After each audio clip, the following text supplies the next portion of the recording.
to our April meeting. Glad to see everyone here. Nice crowd. Glad that it's a little warmer this afternoon than this morning.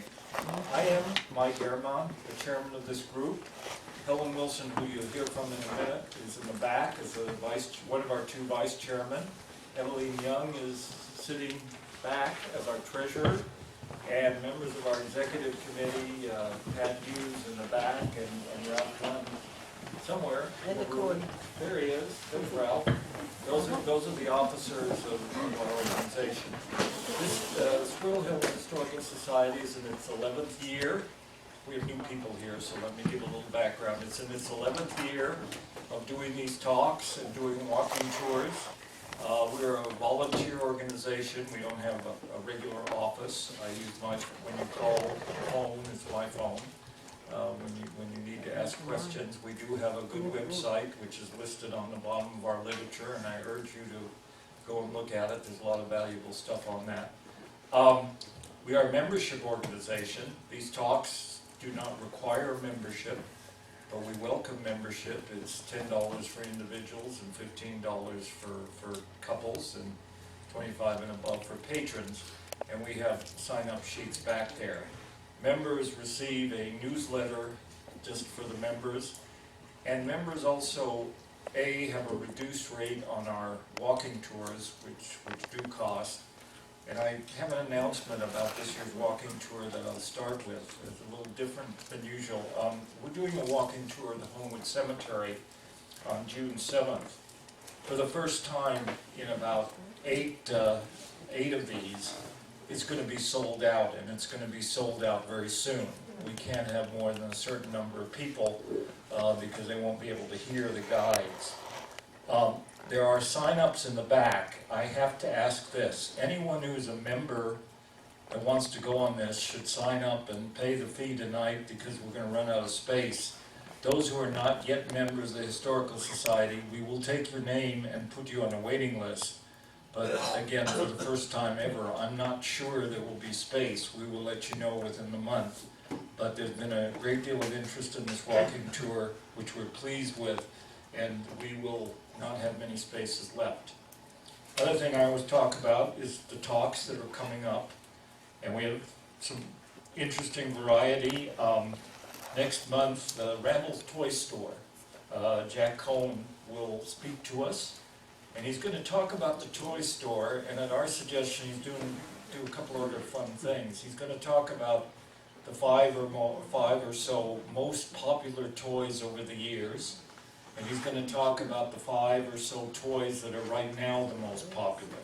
As he says, so your grandparents can go off and buy them for your grandkids, or your parents can get them for your kids. So Jack will be here in May. In June, we have a talk on the Civil War in Pennsylvania. We like to go back and forth between local and broader subjects. And then in July, David Grinnell, who's at the University of Pittsburgh now, who's spoken to us before, is going to talk to us about retail history of retail in Pittsburgh. He, by his own choice, is going to be focusing not on the really big department stores, but some of the middle ground, family-owned chain companies that were in town and are no longer here. We have no meeting in August. We have Al Tandler from the History and Landmarks is coming to talk about 20th century architecture in September. And Chris Rawson, who you see often in the Post-Gazette, is going to come and talk about August Wilson. A book on August Wilson has been put out in which Chris was one of the writers. And so that should be great fun. Our canceled talk on mansions of Squirrel Hill will be in November. Remember, we had our speaker be ill. And in December, so our whole schedule is ready for the year, we're going to talk about early gas exploration in the East End. Joel Tarr, who has spoken to us before, last time on horses in the East End, loves to do these esoteric subjects, and he's a very good speaker, so he will be here in December. So that's what's coming up. Michael Walters, our speaker tonight, is Director of Education and Tours, I think, is that? Tour coordinator. Tour coordinator. at the Nationality rooms in Pittsburgh. How many in this room? Helen. Is that what you say? Helen, weren't you going to have Helen do something? Pardon me, let me finish the intro and then we'll have Helen come up for just a second. Thanks. Michael has been with the Nationality rooms for 7 years. How many of you have been to the Nationality rooms? Anyone not been? After this talk, you will go down there right away, I'm sure. It's one of the gems in Pittsburgh. And Michael has a long history of historic preservation and National Park Service work. He's also a docent at Forbes, at Chatham, at Forbes History. A couple of our other speakers have been that before. And so we're very glad to have him here. A quick story from me, and then Helen Wilson has an important announcement, and we'll hold to get that done real quick. My life's hobby has been postcard collection. I've done it since I was 8 years old. I have a collection of over 200,000 postcards. The first cards that started that collection were back when I was 7 or 8 years old, when my father, who was a college professor, came to a meeting at Pitt and brought postcards back to me from the Nationality room. So I've been aware of this for a long time, but been there a number of times. It's just a great place. Helen? Just two short announcements. First is I have copies of Squirrel Hill magazine. There's a historical article in it. I like this one. This is a good one. So if you didn't get your copy yet, mine's still in the mail. I don't know if some people have gotten theirs, but the issues are back there. Second, just let me know, how many of you have ever heard of Simon Girty? Oh, okay, good. He actually owned a lot of Squirrel Hill before he decided to fight for the British in the Revolutionary War. And that's why John Turner inherited what's now Turner Graveyard and the ground where Mary S. Brown is, and part of Greenfield as well. Well, one of his Simon Girty's brothers, descendants, direct descendant, is coming to talk at Mary S. Brown on Sunday. So I have flyers in the back if you're interested. He's going to bring artifacts, talk about his famous predecessors. Simon went off to Canada at the end of the war, but you've heard of Girty's Run. That's his brother Thomas, and he's the direct descendant of Thomas. So, anyway, those two things, and here is Michael.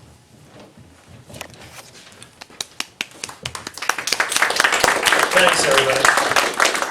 I'd like to start by introducing my associate, Pat Fitzsimmons, who handles our costume collection at the Nationality Rooms. So we brought a few things that after the end of our slideshow we can show to you, things that have been donated over the years to the program.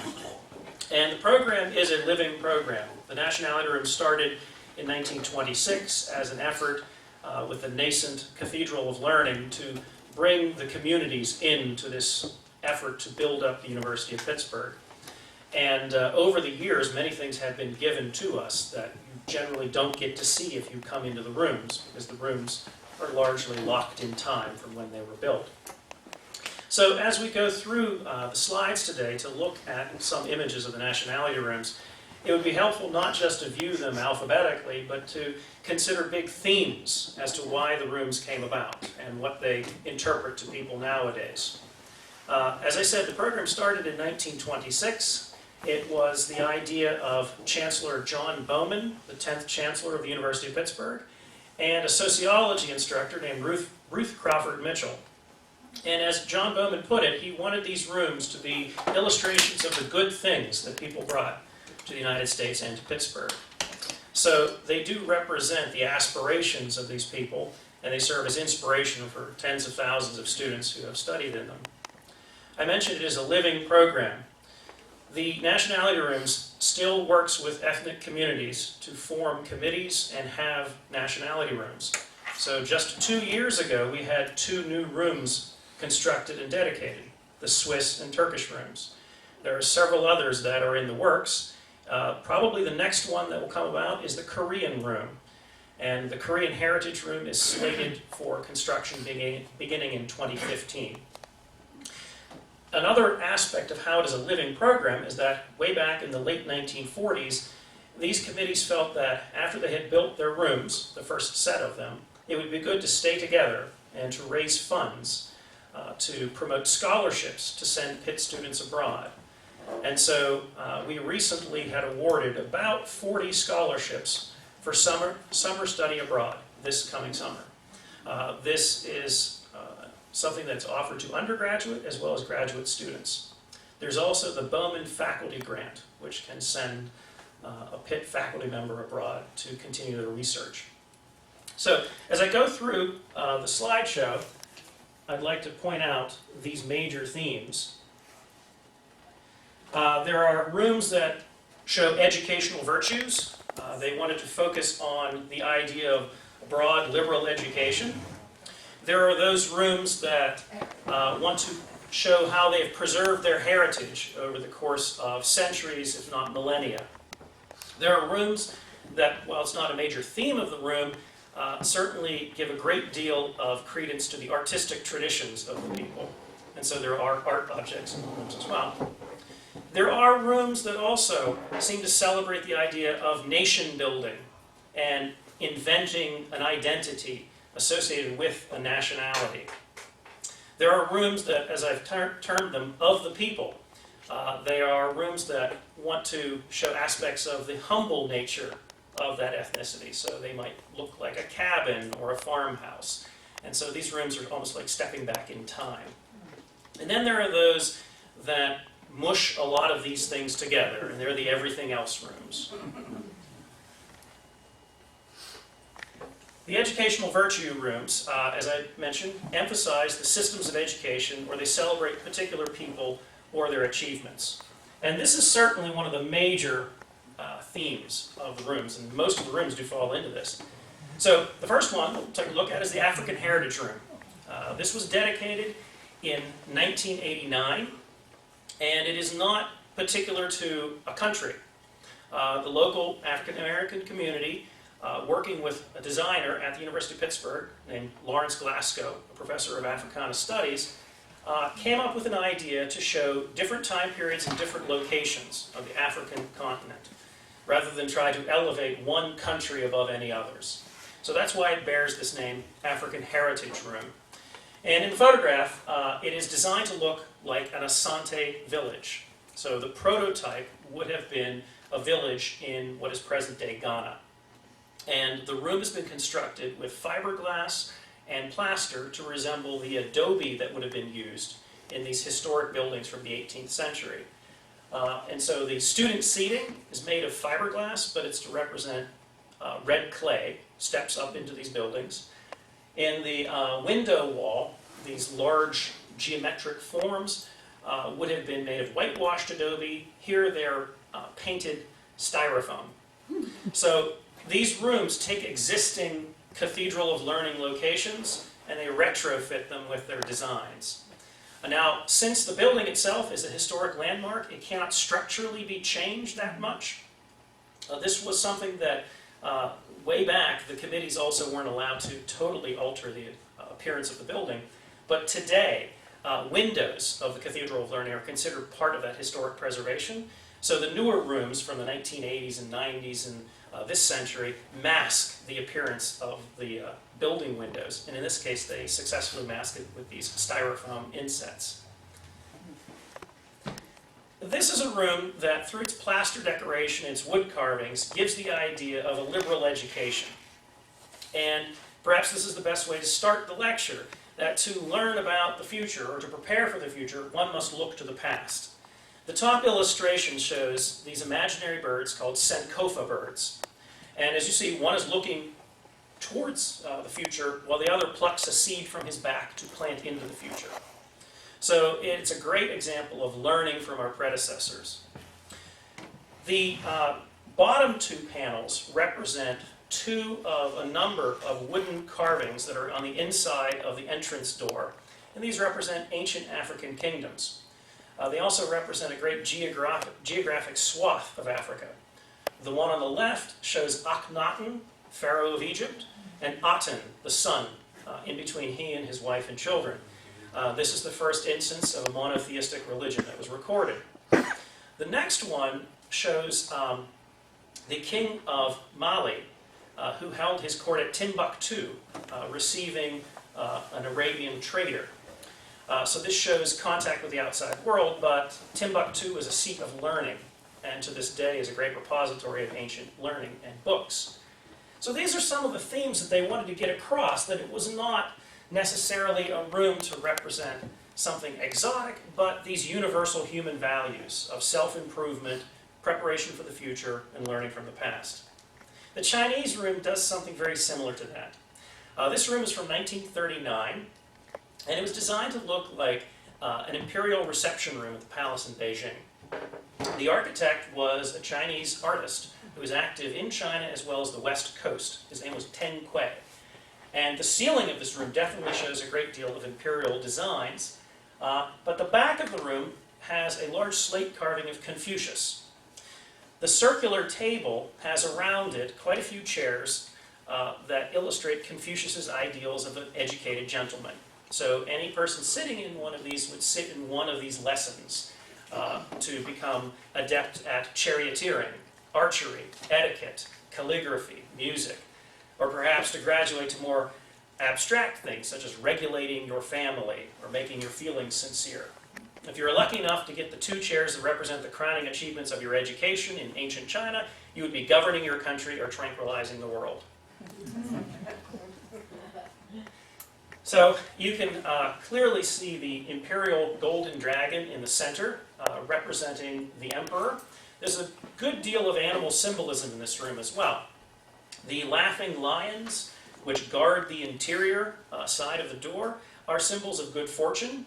There are also miniaturized versions of sculptures that you would see at the palace in Beijing. Directly above them is a quotation from Confucius that humility of mind goes with loftiness of character. So they certainly wanted to reinforce the ideas that with a good education you could do anything. The blue beam that you see above Confucius's image, it's very tiny in the image, but it has multiple names listed upon it, and there are blue beams that go around the room. These are famous Chinese people going back 2,500 years. And interestingly, the last one, as you read it counterclockwise, has a large blank spot. And the symbolism behind that was someday future great people could be added to that beam. So they clearly wanted to show how they were allied to this idea of education. It took a lot to raise the money for this room, and there was one woman named Nellie Quill who traveled the country going to Chinese businesses in the 1930s to get people to donate. And there was also a promise of $10,000 in gold from the Chinese government, but there were problems in the 1930s and 40s, as you're probably aware, and it took them a while to make good on their promise. The Czechoslovak room is interesting for all of the reasons that I have mentioned regarding the virtues of education. It's also interesting because it does not politically exist anymore. So when this came in 1939, there was a Czechoslovakia. However, nowadays it's just the Czech Republic and Slovakia. We don't change the names of the rooms or otherwise try to change the decoration. Because way back in the beginning, Chancellor Bowman and Ruth Crawford Mitchell did not want these to become political battlegrounds. They wanted them to be havens of culture. And so they laid some rules down. There could be no living people presented in the rooms. There couldn't be any overt political statements. They wanted them to focus, as Bowman had put it, on the good things that these people had done. Now, Czechoslovakia got a lot of traction for becoming a country in Pittsburgh in 1918, with the Pittsburgh Agreement. President Thomas Garrigue Masaryk, who would be the first president of Czechoslovakia, came here and gave a speech, and this was in support of the Czechs and the Slovaks joining and becoming one country. There is a lot in this room that speaks to the importance of unity and to reformed thought. If you look at the top left image, this is the ceiling of the room. It's made to look like a Slovak farmhouse with botanically accurate paintings of flowers that you would find in the Czech Republic and Slovakia. But then when you look down from the ceiling, you have images of people who were reformers in society. And this triad that is shown here is Jan Hus, who was an early Protestant reformer. He founded the Moravian Church, And a couple centuries after his death, in 1415, the fellow next to him, with the shepherd's crook, is Jan Amos Komensky, who was a bishop in the Moravian church. He also was an educational reformer, the first person that is known to have written an illustrated children's book, The Visible World Through Pictures. His esteem as an educator was so wide that Harvard offered him a position, but he stayed in Europe, and there he died. Below those two is a medallion of Thomas Garrick Masaryk, who died in 1937, so that's how he's capable of being in the room. And flanking his image are the words Pravda Vityazi, or truth prevails. To further the idea that education is something that this room is really trying to promote, the professor's table, which is a piece of furniture that's in many of the rooms, has intarsia panels in it. These are pictures created with different species of wood to get the color differences.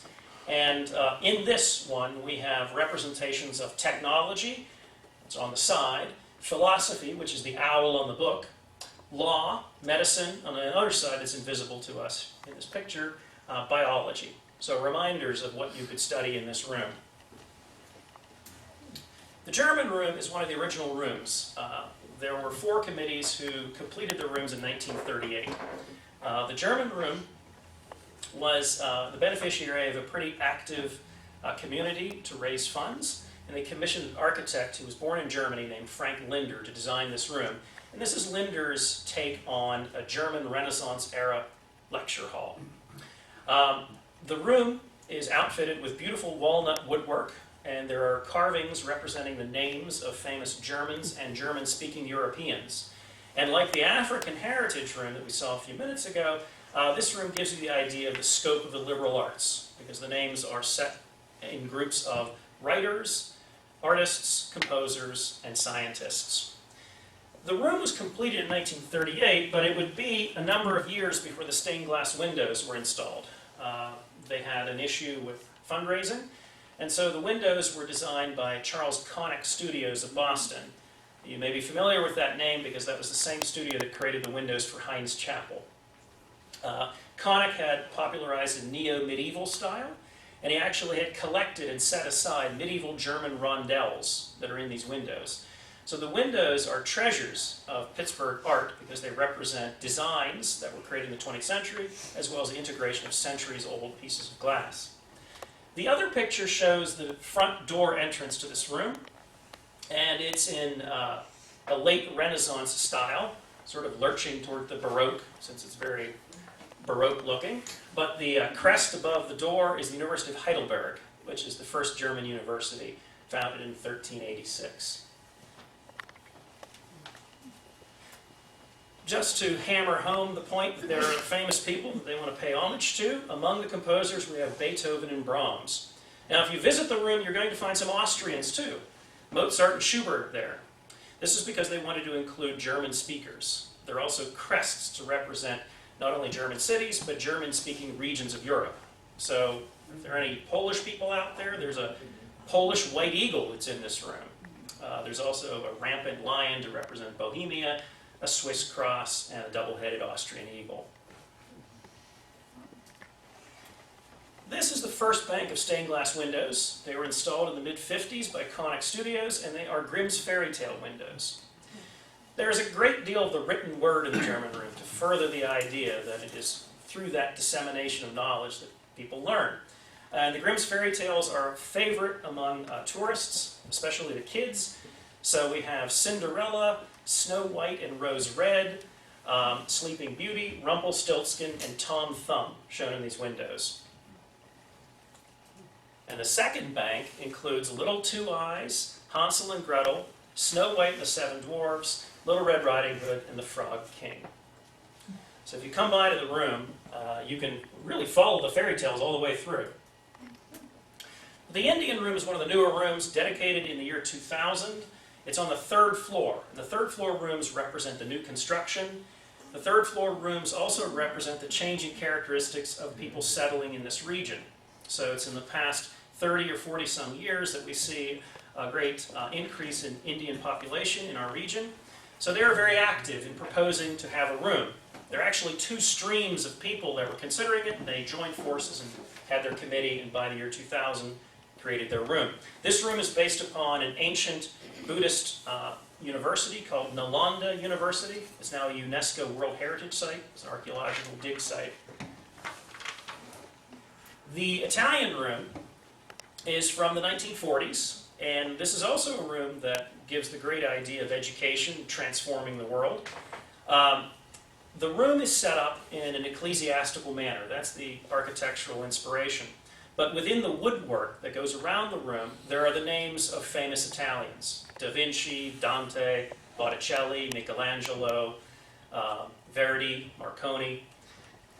At some point, however, they recognized they needed a woman in the room. So, in the back of the room, in 1948, they added a painting of Helena Cornaro Piscopia. She actually has a whole bunch of names, and they're listed on the back wall. She was the first woman in European history to earn a university degree, earning it in 1678 from the University of Padua. And she wanted to study theology, but they would not allow a woman to do that, so she studied philosophy. And the backs of the benches in this room, as you can see in the right-hand photograph, bear the names of universities in Italy and when they were founded. There are quite a few rows in this room. You have to go back to the last row to find one that was founded around the same time that Pitt was founded in 1787. So it's a great visual reminder of how much education precedes us. The other photograph shows the front of the room.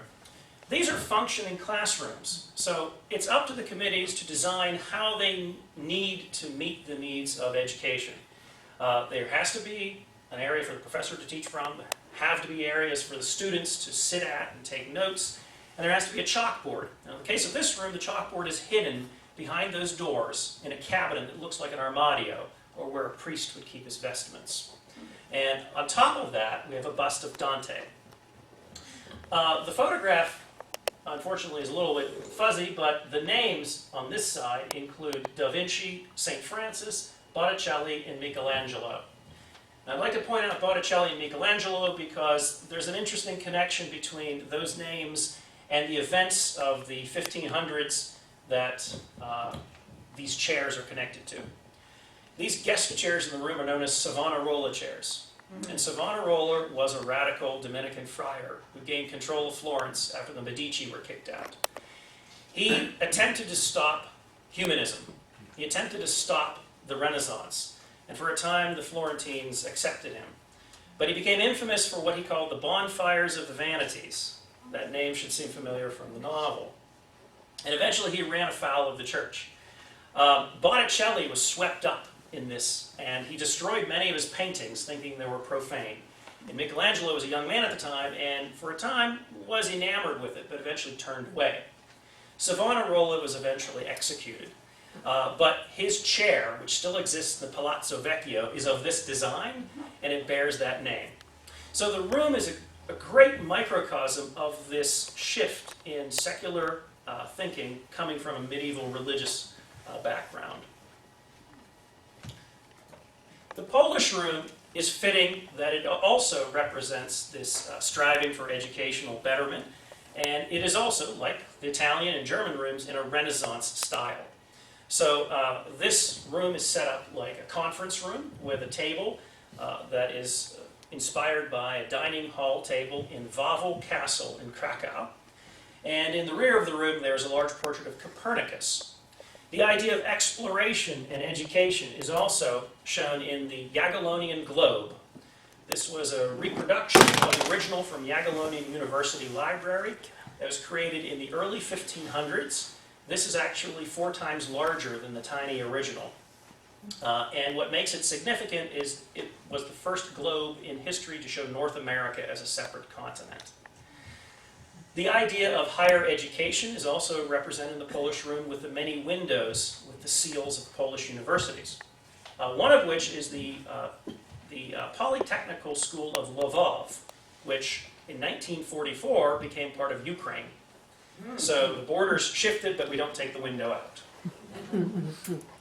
Then there are those groups of rooms that pay homage to their heritage and preserving it in the face of events that you might consider to be tragic or otherwise very dangerous to their heritage. The Armenian Room.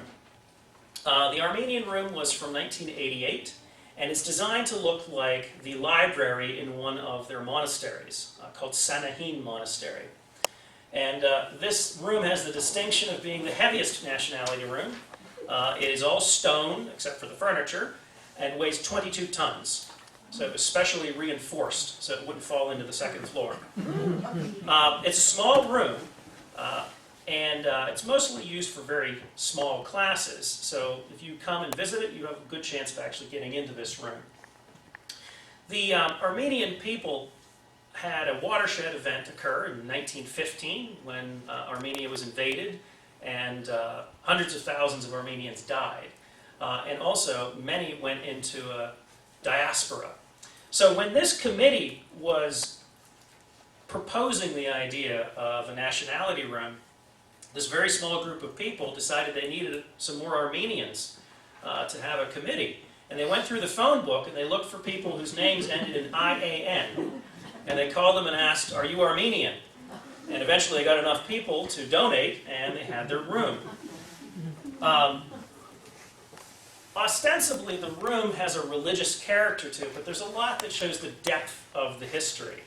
This alphabet that's shown in golden letters on the wall was invented by one man in 404, St. Mesrab Majdots, and it's largely remained unchanged since that date.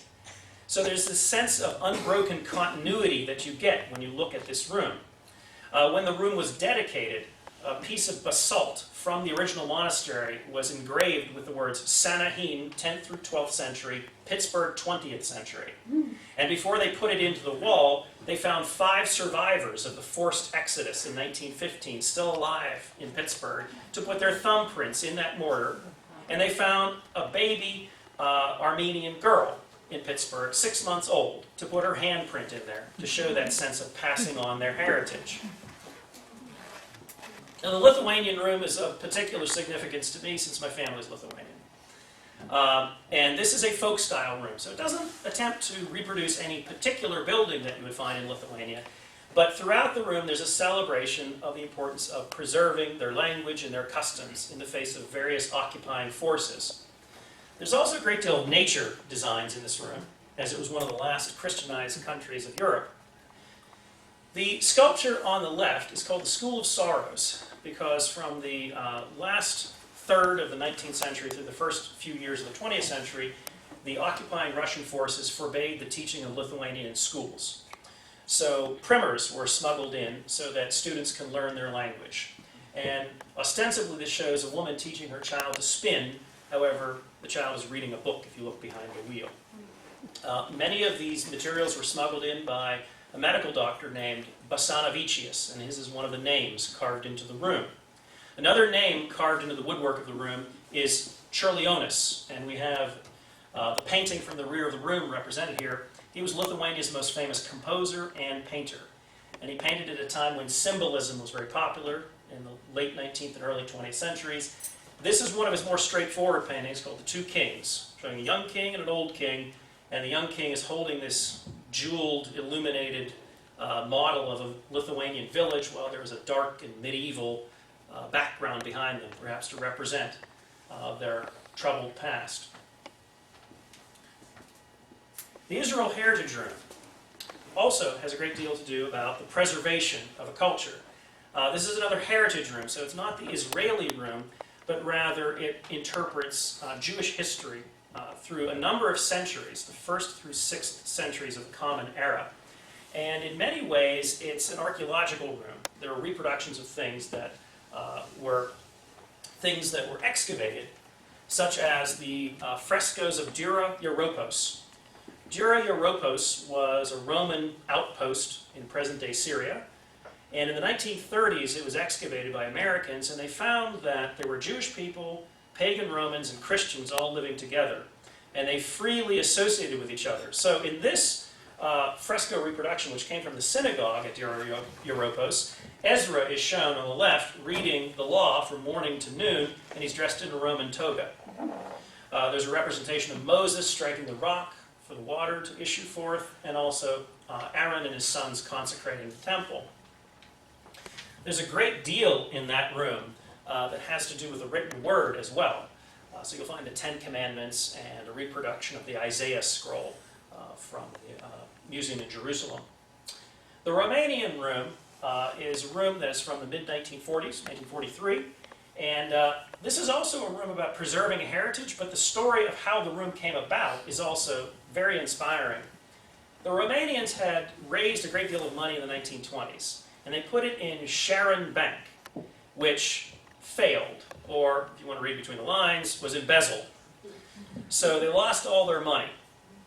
And the university offered to compensate them half of the amount, but they didn't have enough to build the room. So through the 1930s, the plans for the room languished. There was an architect from Bucharest who had designed a very pretty design for a 17th century Byzantine chapel. Then the World's Fair occurred in Flushing, New York, and the Romanians had a pavilion up there.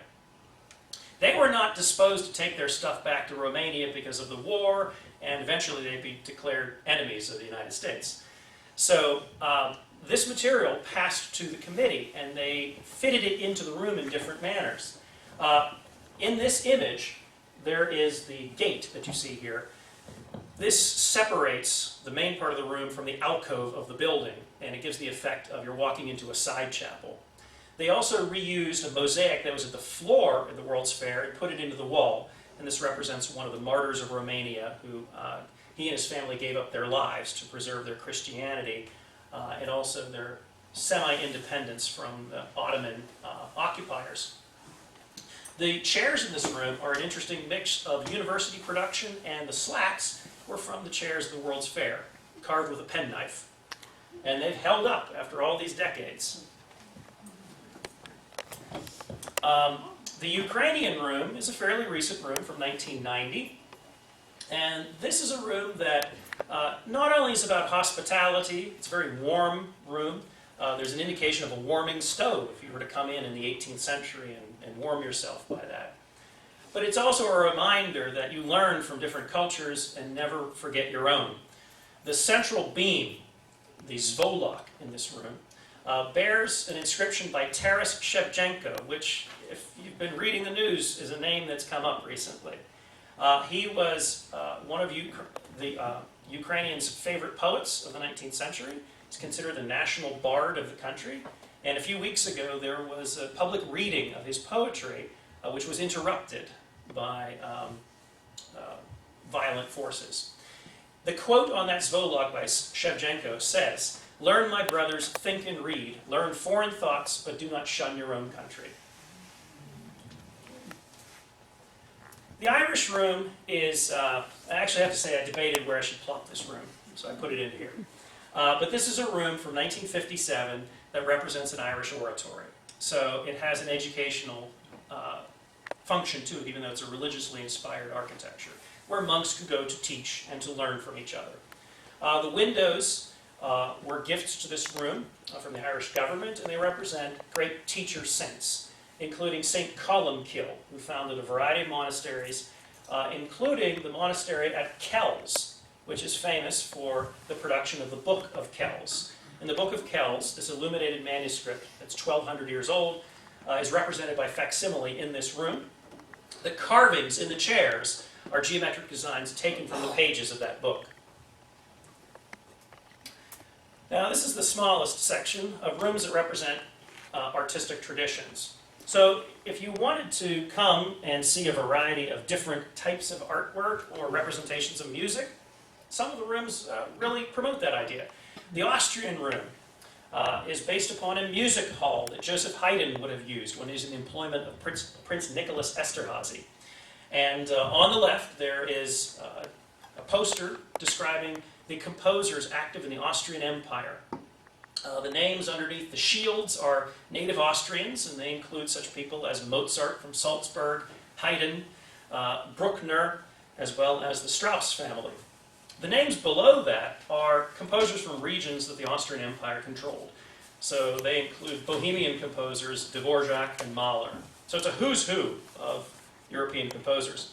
The paintings in the room on the ceiling also represent the tradition that painting at this time of mythological scenes would have been the purview of the very wealthy or the very literate. So we tend to look at these things as museum pieces, but they were cultural artifacts of a bygone era. This is the arrival of night, part of the theme from the Metamorphoses. This is just a revisit to the Two Kings painting and the Jura Europos.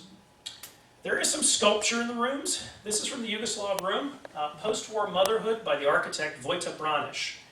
And this particular room also gets along the idea that there is a sense of continuity. So this emaciated woman is shown nursing her child.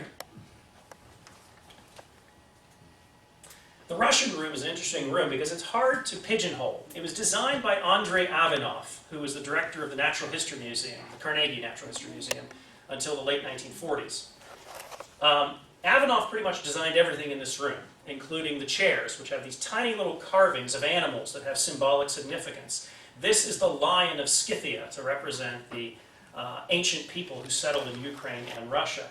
St. George appears in quite a few rooms. He's represented in this applique tapestry, subduing the dragon. And in the inscription of the frame, he is shown as the valorous youth triumphant over the forces of darkness and evil. There are a few rooms where the idea of national identity and how it came to be is really the major theme of the room. And the Austrian room is a great example of that, because it shows this apex of Austrian culture, the glory days of the Habsburgs. And this room represents the period from about 1740 to 1780 of Empress Maria Theresa, famous for a number of reasons. She reformed her government, reformed the tax code, made elementary education compulsory.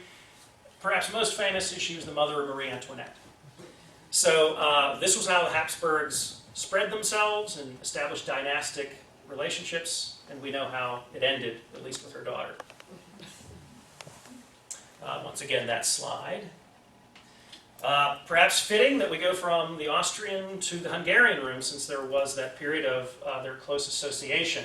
This is a folk-style room, and the Hungarian room is a very beautifully decorated room with this tobacco-colored woodwork, paprika red designs that show folk elements. But in the 1950s, these windows were added, and they really interpret the idea of the development of national identity from what would have been tribal and monarchical, with the various kings on the left, including Saint Stephen, to the ideals of the Renaissance, with King Matthew Corvinus, the second in from the left. Then the budding sense of nationalism and the desire to pull away from the forces around them is indicated with Ferenc Rákóczi, who was a great freedom fighter and patriot. And then the full flowering of this idea of nationalism could be expressed in the arts of the age. And so in the last window we have Sándor Petőfi, the great poet of John the Hero, which is represented at the bottom of the window, Ferenc Liszt, the great composer, and Mihaly Munkácsy, the painter. And this is a detail of the ceiling as well as the Matthias Corvinus window. The French room is also a room that is about a sense of invented identity for a number of reasons. In the 1920s, when John Bowman tasked Ruth Crawford Mitchell with identifying the ethnic communities of Pittsburgh, she found that almost all the Pitt students came from three ethnicities: Irish, German, and English. And it was clear to Bowman, who had come from Iowa to this melting pot of Pittsburgh, that there were a lot of different people. Why weren't they coming here? But he did identify three cultures that were central to the American experience. That of the British Isles, Spain, and France. Well, there was no Spanish community in Pittsburgh, so that didn't take off at all. There are various rooms to represent over the years the cultures of England, Scotland, Wales, and Ireland. But for the French one, Bowman really wanted to have this room, so he stocked it with people from the faculty. And they came up with a design that actually went against an unwritten rule. One of these rules that just became codified over time was that the room had to predate in its appearance the founding year of Pitt. So all the rooms really look like they're the 18th century or older, except this one, which is Napoleonic. So it's an echo of the glory days of the French Empire, not only in the way it is designed, but in the fact that there are even a few small images of the Emperor Napoleon there. If anything, you can interpret this room as an indication of the French desire to associate themselves with great empires of the past. Some of the decoration in the room is reminiscent of Greece, Rome, and Egypt. The Greek room is also interesting because modern Greece is nothing like ancient Greece, but they chose an ancient Greek prototype. And there were a number of fraternal organizations who sponsored the creation of the chairs. So the chairs are place names. Some of them are not famous at all. One of them is called Blacocracia, which is not famous like Sparta or Crete or Chios. The professor's chair and the two guest chairs, however, bear the names of people. And you can see in this image, this one facing us is Aristotle. The professor's chair is Plato, and the other guest chair is Socrates. It's designed to look like a 5th century Ionic temple. And the interesting thing about this is that the Greek marble that's shown in this room is the same type of Greek marble that would have been used in the buildings of the Parthenon. The room was dedicated 1 month before Pearl Harbor. So in the creation of the marble elements, there was a rush to get it to the United States, and one of the pilasters, the flat columns, broke. So there wasn't time to make another one. They just glued it together, and then when the two pieces arrived, the two pilasters, they scratched a fake crack in the other one. The Yugoslav room is also in this little section of invented identity because this was a grouping of southern Slavs, and their interest in forming a cohesive whole, but there were vast differences in their backgrounds. So we have indications of Serbian people in this room, Croatian people, Montenegrin, and Slovenian. And two that I chose to show here indicate this interest in national identity. Vuk Karadžić was a Serbian folktale collector, and he was a linguist. And just like the Grimm's brothers did before him, collecting fairy tales was a way of marking yourself off as distinct from your neighbors. And he also reformed the manner in which Serbian was spelled and spoken. Ruđer Bošković is sometimes better known as Ruđero Giuseppe Bošković because he was from Dalmatia, which is today part of coastal Croatia. So he was active in northern Italy for part of his career. He was a physicist and an astronomer, and he came up with a very rudimentary GPS system, a rudimentary atomic theory, and he was the fellow who determined that the moon has no atmosphere. Now, of the people would be rooms that don't necessarily have anything to do with a top-down design. They don't represent something that was palatial. They don't represent something necessarily religious in design. The Swiss room is a great example of democracy. The room is, as I said, our most recent room from 2 years ago, this month, 2 years ago. And it represents the 26 cantons of Switzerland by the 26 chairs. So those are the symbols of the cantons, and they are arranged from the first 3, and they go chronologically back to the last row.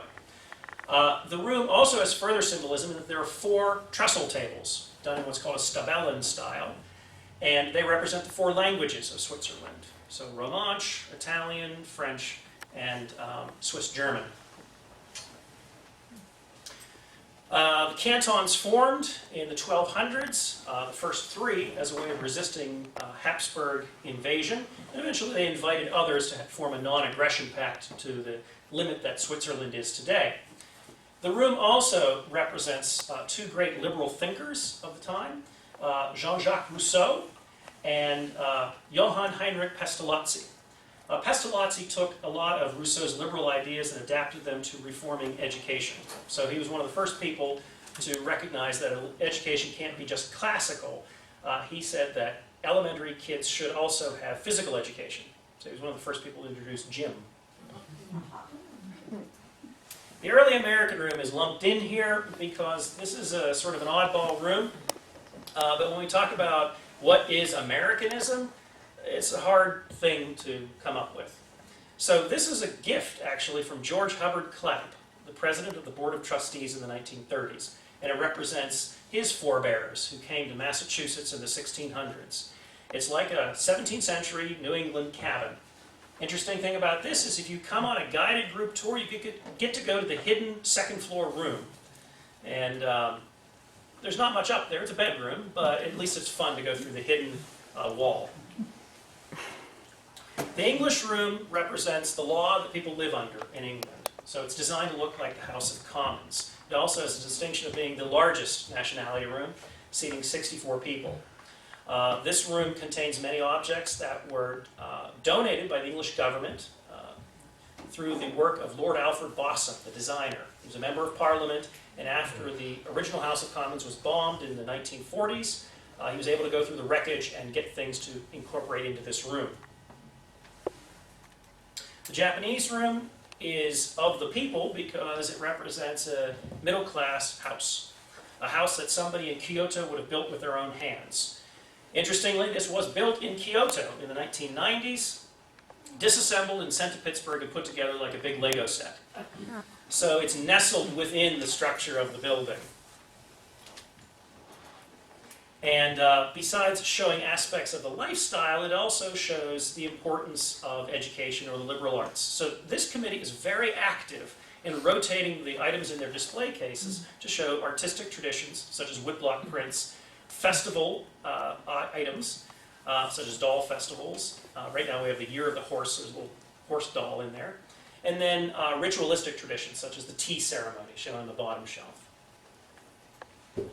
The Norwegian room is a folk-style room to give you the feeling you've walked back into the 18th century Norway, into the land of the midnight sun. The front of the room is designed to resemble a bedroom, and the chalkboard would have been like a closet you could climb up into and close behind you to keep out that midnight sun at 2 in the morning. The Swedish room is very similar in that it looks like a farmhouse with a slanted ceiling. The paintings in this room are paintings that represent 18th century motifs, and the fireplace is a copy of one from Bollnäs Cottage in the Skansen Outdoor Museum in Stockholm. So it's an amalgamation of a number of things that you could actually see if you went over there. If you Google image Gustav Reuter or the painting style that we see here, you'll actually see a few of these paintings. One of the paintings that I've shown in detail is the Angel Gabriel.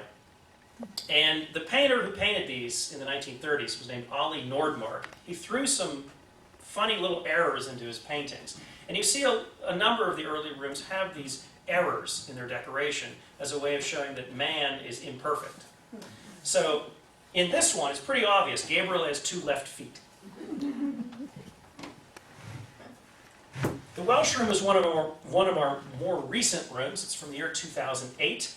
And the Welsh Committee took 7 years to raise their funds for this room. To give you an idea of a modern cost of a room, this room cost about $475,000 to build. And if we adjust for inflation going back to the 1930s, it also cost hundreds of thousands of dollars for these committees to commit to building a room. So it was a big community commitment. And they would raise funds through a variety of manners, such as bake sales, sponsored concerts, lectures, and so forth.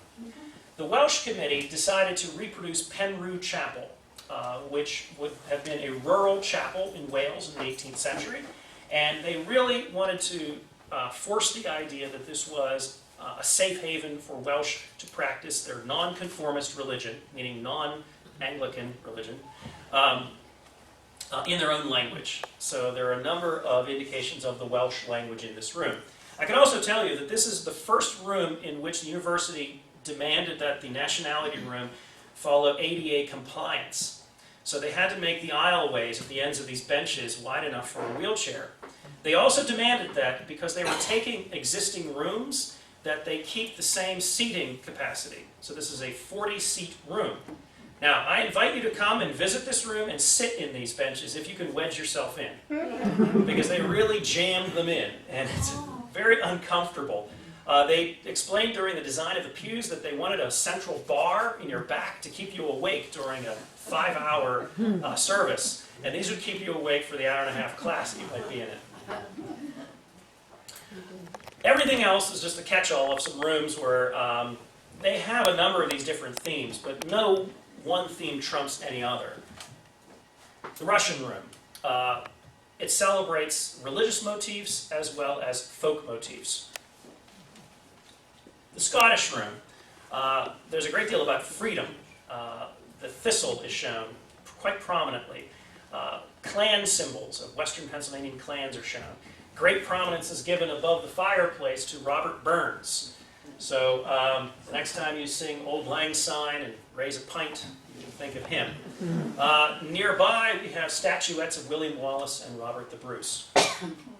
The lights in this room are based upon a small coronet that was found on the field of battle at Bannockburn, which is where Robert the Bruce defeated the forces of Edward II. There's a great deal in this room about Scottish pride and what Scottish people did for world history. So the names in the room also include J.M. Barrie of Peter Dan, Alexander Fleming of penicillin, Charles Rennie, engineer of the London Bridge, John Knox, Presbyterian Church. The Syria Lebanon room is unique in that it is the only interior that is actually of the era, the 18th century. And it was purchased by this committee of a variety of Middle Eastern people. In the early 1940s, it was installed. They bought it from an art gallery in New York City. And then they fitted the rest of the things in the room, such as the cushions and the marble floor. The lighting fixture here came from Cairo. Because it never functioned as a classroom and is very fragile, you cannot physically enter it. But it is a nice room to come to see because there's a glass door and you can always look through. Except after 4 o'clock when we lock it. The Turkish room is the second most recent room from March of 2012.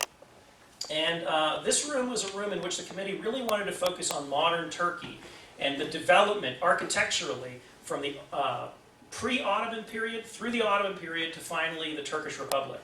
And they chose as their inspiration the Baş Odası, which is a type of semicircular type of room that would appear in a house or a palace where nobody has their back to anybody else. And it originated in ancient times with nomadic Asiatic tribes who settled in Turkey, in Anatolia, and built yurts. And the idea that a yurt was a collapsible tent that was fitted together with the sticks is shown in the woodwork of this room, which later became codified as kundakari and shitakari. So it's a beautiful room for the craftsmanship. Also, I should point out that the seats in this room actually are these tablet arms, and they flip down. So to give the effect of an Islamic arch, but then they function as a perfect right-handed or left-handed desk. I didn't mention this, but very few of the early rooms have any leeway for lefties. And that is all 29 rooms. So if you come back in 2015, there'll be a 30th.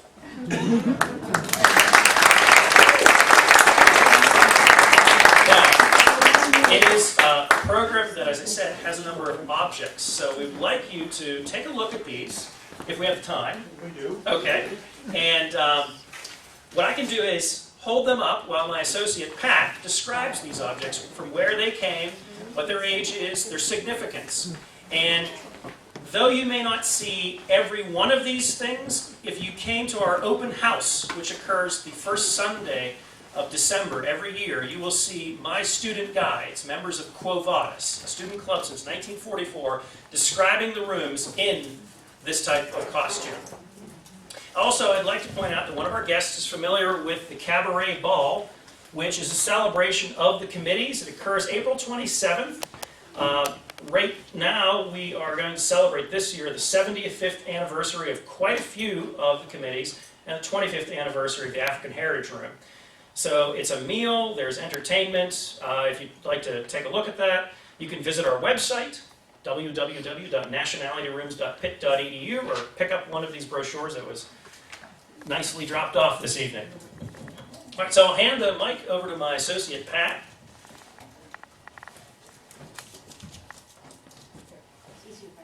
All right.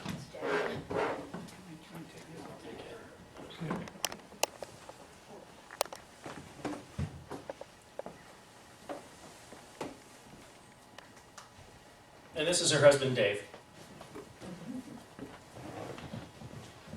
Well, one of the things they wanted to do when they first started the Nationality Room program was to have not only the rooms, but also a collection of artifacts that would illustrate the folk arts of the country, and among them were textiles.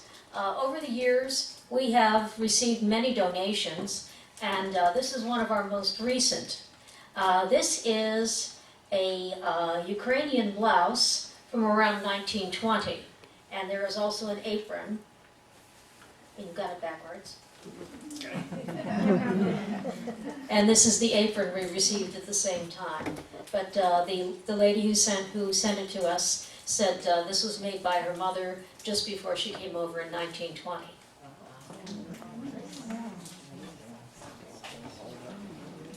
Okay, this is a Slovak man's shirt and vest, and very heavily decorated. It has some great embroidery. And it also is trimmed with small glass buttons. The making of the glass buttons is they make all kinds of glass beads, buttons, things like that. That's a fairly large industry over there. And we're so glad. For years and years, we did not have a guide who was small enough to wear the vest, and we finally have one again. The skinny little guy, and he's just great.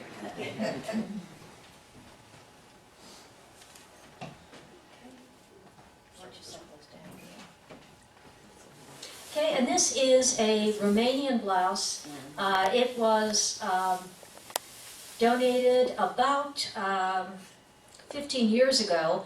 A doctor and his wife, who were of Romanian background, would routinely go back to visit their families, and they acquired a large number of textiles, and they gave them to us. So we not only have clothes, but we also have furnishing textiles and linens and things like that.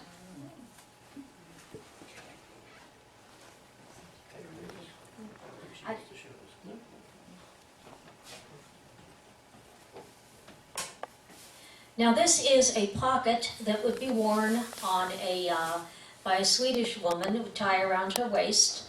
And pockets like this, you'll see them pretty much throughout Northern Europe.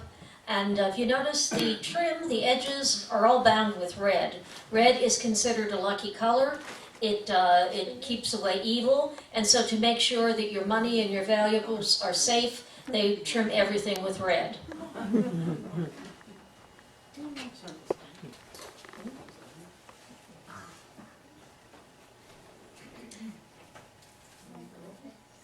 And this is a Lithuanian woman's sash.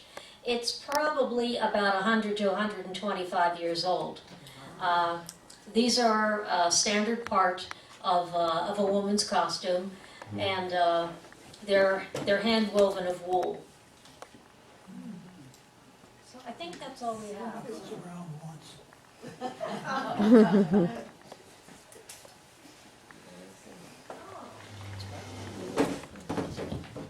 Thank you, Pat. Do we have any questions? Yes. Yes, I have a question. What do you do with these costumes? Where are they housed, and are they being used somewhere? Well, I have a once- very beautiful one that I made a few years ago in Cleveland, Ohio. Well, the ones that are in good condition, we do use them for the guides to wear at open house and other special occasions like room dedications. Some of the things are very fragile or very, very small. People, if you go back 100 years, people were pretty tiny sometimes. And those we use for displays. We'll bring them out to events like this. We will also occasionally set up displays at the university. One of the things we do fairly often is we have a lot of beautiful Moravian and Slovak material, and we usually have a display set up at the Slovak Festival in early November. Usually it's pretty extensive. Other questions? Helen? I just wanted to say that the open house in December is the highlight of the Christmas season. It's just wonderful. Yes, open house is free to the public. Let me stress that. And it's an event for the committees to raise funds for the scholarships. So any food or drink that you buy there goes directly into the scholarship funds for all these different committees. And it's well attended every year. Usually we get about 3,000 people. This past year it was a little less than that because it was a pretty icy, terrible day. But certainly keep it on the calendar. It's something you can count on. This year is actually the second Sunday because the first Sunday was Thanksgiving weekend. Yeah, I think it was December 7th. Yes. So, yes, do consider it. It's a fun event. Yeah. Oh, okay. How is a decision made about making a new room? Okay. When you talk about the committees, does the university choose the people, or do the people come together on their own? They Or- come together on their own and they promote their idea to the department, first of all. And our department then essentially vets them to see if there is a viable community that's going to stick together and see the project through. After that point in time, they would have to open an account with the university, so all their fundraising would go into that account. It's a holding account to go towards the construction and all the creation of designs for the room. Then the university, with the committee, approaches a variety of contractors by bid. An architect of record must be chosen. The architect of record must be located in the United States because it's simply better for the labor and the ease of building the room. The biggest part is determining if the university is going to greenlight it. There could be communities that come forward, but there aren't a whole lot of people to see it through. So the university will say this is not going to be a viable project. And a number of people have come forward. Oftentimes I have people ask, why is there no Native American room? Or why is there no Bulgarian room? We've had that question a few times. And there's a Bulgarian Macedonian Cultural Center in West Homestead. They need to come forward. The university does not solicit for the rooms. Instead, if they want to be part of the community and do this, they're more than welcome. And the process does have several steps. Failure in that process could happen at a variety of steps. May I ask another one? And let's, we'll come back to you if we cut someone off. Ma'am, you in the back. I want to know what the best time to come in and see the National. Because they are functioning classrooms, the availability of the room varies widely through the year. If you were to come in the spring or fall semesters, Mondays through Fridays, they would be in use as classrooms. So it's only in between classes, or if no class is scheduled in a room, that you could get into them, and it would be free to do so. Weekends throughout the year and in the summertime, there's a small fee to rent a device, a digital audio device, and a key to unlock the rooms and go through at your own pace. Besides these ways of touring the rooms, you can also set up a guided group tour, which is the best, because you get to interact with a guide and ask them questions. And you can also pick their brain about a variety of things, because they're mostly university undergraduates. So if you're interested in a guided group tour, just contact us, and we can set it up in the future. Is any of this available online? Yes. On the internet, or? Yes, a lot of the logistical aspects of coming for a tour are available online. There's even a tour form that you can fill out if you want to set up a guided group tour, and it just is emailed to me when you click submit. The home page of our website is currently being redesigned, so there will be a slideshow effect, and you can click on any of the rooms and it'll open up a short YouTube movie with our director, E. Maxine Bruns, narrating each one. Maxine has been the director since 1965, and this is a major project, and it really puts the rooms front and center on the website. But the website also has information about the scholarships. There's a little gallery of archival images from past decades, and information about our gift store as well. And I know that one of our guests here often frequents. Yes, sir. Would you say the name of the new room's going to be in 2015? The Korean Heritage Room. Oh, okay. Do you What have an floor is that upper gonna be? limit within the structure of the building of how many rooms they can afford to do? In terms of space, there is a lot of space that still remains on the third floor, but it's the willingness of all parties to see it through. It's a major project, and it's a major investment on the part of the registrar's office, because it means taking a classroom offline for some time, and then it has to function in the same manner that the previous classroom that takes the place of functioned. So these newest rooms, they have to have AV equipment.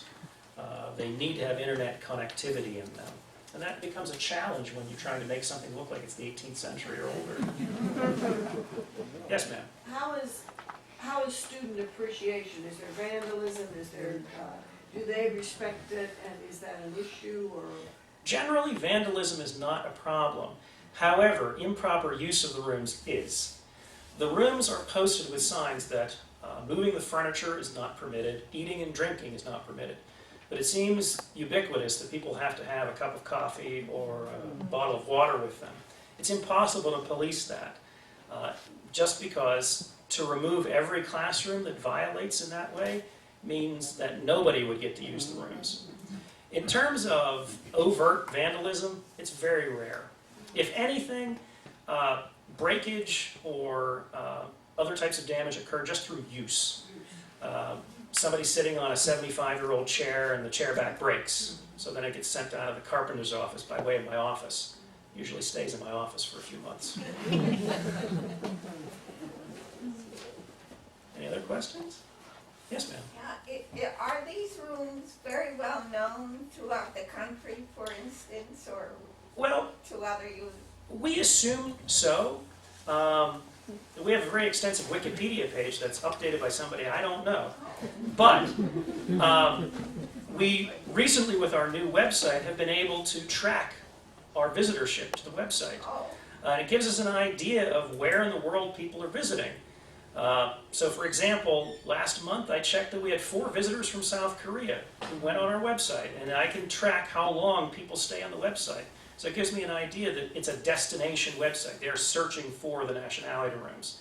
So the word is out there, but the university does not really have a tourism department to promote the Nationality rooms. So it's one of these word-of-mouth experiences.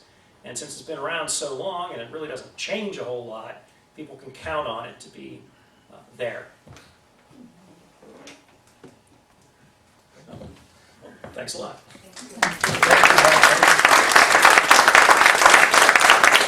Another great evening here. Just to be real clear on one thing from before, those of you who are members who want to go on the walk this year, I urge you to sign up and pay today. Those of you who are not members, fill out a form. Your priority will be established. Since we're not sure we can guarantee, I don't need the money tonight. There's a third way. You can join tonight and immediately have priority to go on the walk. So think about that as well. We'll be in the back. Thanks again. We'll see you for toys in May.